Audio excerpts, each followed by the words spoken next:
Guys, mo ni atong garden, itong okra, ato ang kalamunggay, ug ang atong batong. Mo ni atong okra guys.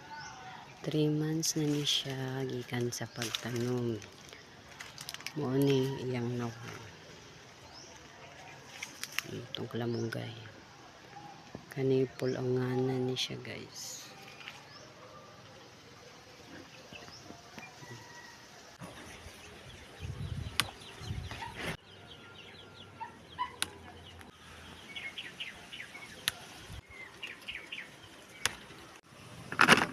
Atong batong 1 month gikan sa iyang pagtanom.